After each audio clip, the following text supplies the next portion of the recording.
Olá pessoal, tudo bem?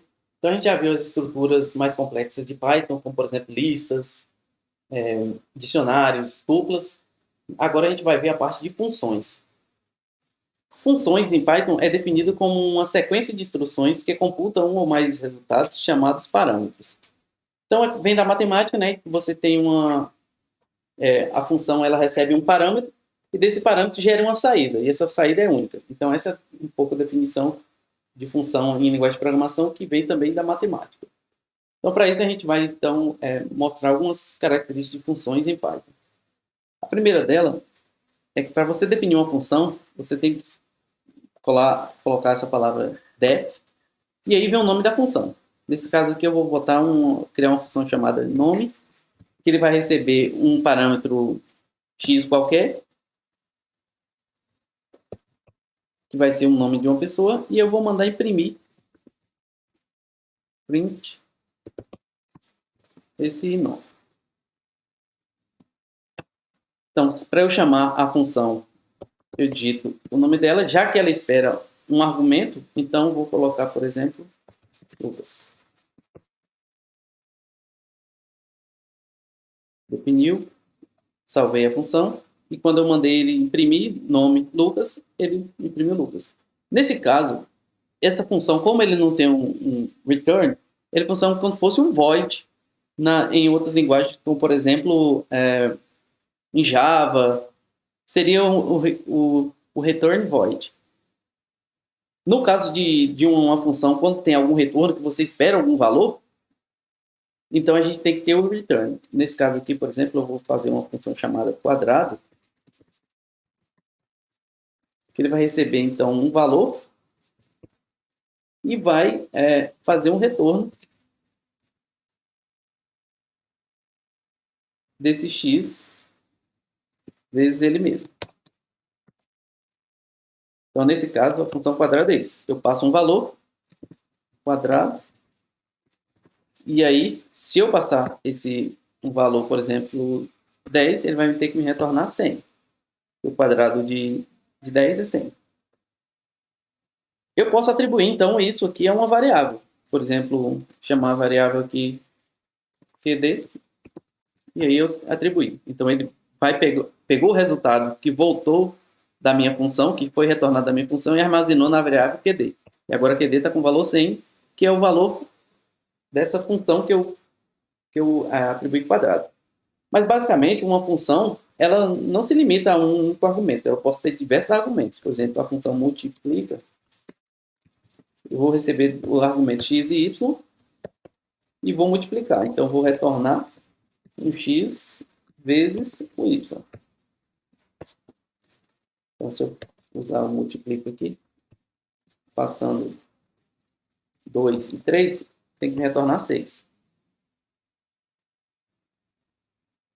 Eu posso ter também algumas funções com valores default. Por exemplo, eu quero ter uma minha função que vai ser chamada curso. Ele vai receber um nome, um aluno, na verdade, e um curso. Só que é o seguinte, se a pessoa não passar o curso, eu quero que ele tenha um curso por default. Então, eu vou chamar de sistemas. E aí, o que ele vai fazer? Como nas funções acima foram um pouco mais simples, mas eu poderia criar diversas coisas dentro da minha função. Então, por exemplo, uma coisa que eu vou fazer é pegar o meu aluno, né? E a gente vai transformar, por exemplo, todas as letras que vier de aluno, eu vou fazer, colocar ele em maiúsculo. Então, usa a função upper. Então, primeiro eu vou transformar tudo em maiúsculo e depois eu vou retornar, return, retornar uma string no seguinte formato: nome, o nome que eu passar, curso, o curso que eu passar. Eu, então, boto format, aluno, curso. Então, na primeira posição, eu vou ter o aluno e na segunda posição, o curso. Se eu passar aqui curso, e passar, por exemplo, algum Lucas, curso, computação. Então ele vai me imprimir, vai me devolver essa string. Nome, Lucas, curso, computação. E ele fez o upper, como a gente tinha mandado, né? Colocou todas as letras em maiúsculo e imprimiu. Mas se eu não passar o curso, por exemplo, eu não passar o curso, só vou chamar aqui Lucas. Ele pegou aquele default, que caso eu não passasse nenhum curso, ele ia colocar sistemas. Então, eu posso criar esse parâmetro, né, por definição. Eu posso também querer utilizar em Python o conceito de diversos argumentos. Então, por exemplo, eu não sei, nesse caso eu sabia que minha função teria o argumento aluno e curso, mas pode ser que eu tenha diversos argumentos na minha função e pode passar, sei lá, 5, 10, 15, 20. Pode existir função que tenha desse sentido, um número um pouco arbitrário, que eu vou iterar para saber quais são os parâmetros que estão vindo na minha função. Então, eu poderia fazer uma função desse seguinte maneira, argumentos. Então, aqui eu tenho a função argumentos, que ele recebe um argumento, e vai receber também um número arbitrário de argumentos. Eu não sei qual é. E aí eu vou fazer o seguinte, print, então, primeiro argumento,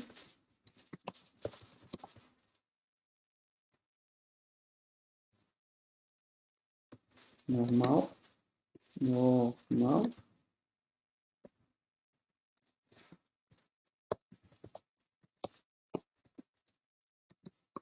então aqui eu estou recebendo o primeiro argumento e para cada argumento aqui, né, para cada argumento em args,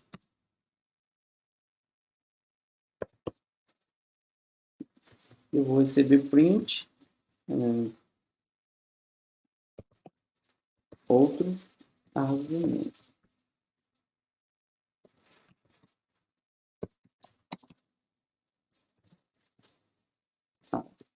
Bem, esse primeiro arg aqui, vou até mudar o nome da variável. Essa é a variável x aqui, ao invés de arg, para não confundir. Então, para cada elemento, o primeiro argumento, que é o arg, ele vai imprimir, e para cada argumento arbitrário que eu receber, né, ele vai receber uma lista de diversos argumentos. Então, eu vou utilizar essa interação aqui para a gente colocar quando a lista for variável. Então, por exemplo, eu quero testar aqui, né, botar na minha argumentos aqui.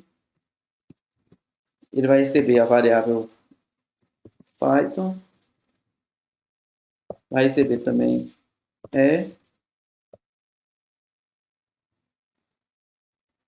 muito legal. E vai receber, por exemplo, um número, 12. Então, eu posso passar diversos argumentos aqui para a minha função. E dentro da minha função, poderia ser que eu utilizaria ele. Nesse caso, a gente está utilizando somente para imprimir. Se eu mandar, então, ele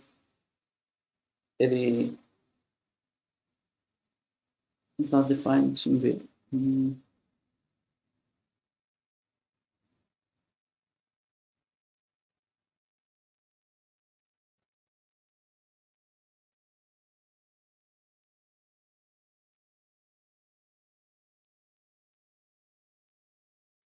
Args. Errei aqui a args.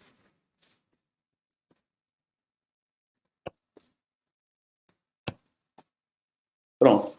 Agora ele acertou. Então eu errei aqui o nome do args. O que ele fez? Ele foi pegando... Então o primeiro argumento é Python. Então ele fez o casamento padrão. Python, Python. O argumento 1. Então ele imprimiu o argumento normal, passou a palavra Python. Agora, os outros argumentos da minha função, que são esses daqui, é muito legal, 12, ele foi para a variável args. E aí eu iterei sobre essa variável args e saí imprimindo, né? Outro argumento outro argumento muito, outro argumento legal, outro argumento 12.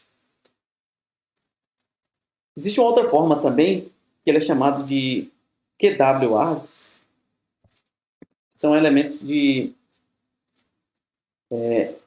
São também elementos de tamanho variáveis, mas a gente trabalha então com argumentos do tipo chave e valor. Então, QW-args, a gente pode também definir uma função nesse sentido. Então, eu vou fazer agora uma função dessa forma, que é chamada argumentos nomeados. Vou chamar argumentos nomeados. Ele vai receber, então, o argumento 1 aqui, e vai receber um QW-args. Uma lista de vários argumentos do tipo nomeados. Então,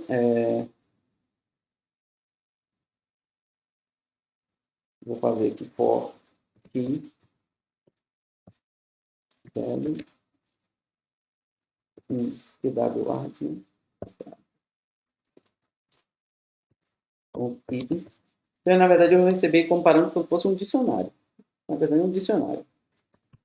E vou imprimir, então, string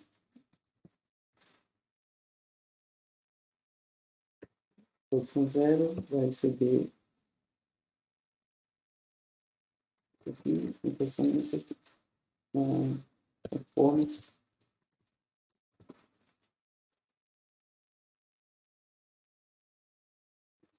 aqui.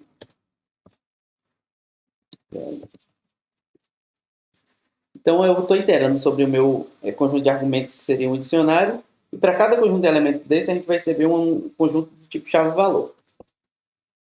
É bem parecido com a de cima, só que essa daqui a gente passou, por exemplo, diversos parâmetros. Nesse caso, os parâmetros serão nomeados.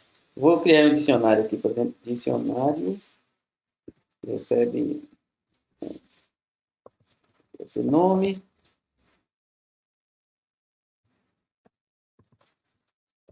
João.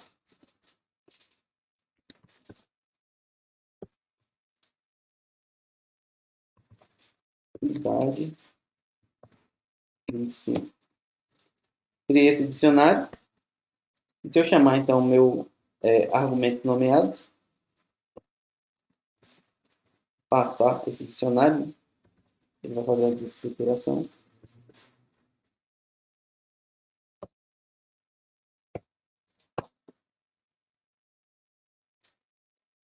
Não, tá faltando o primeiro aqui.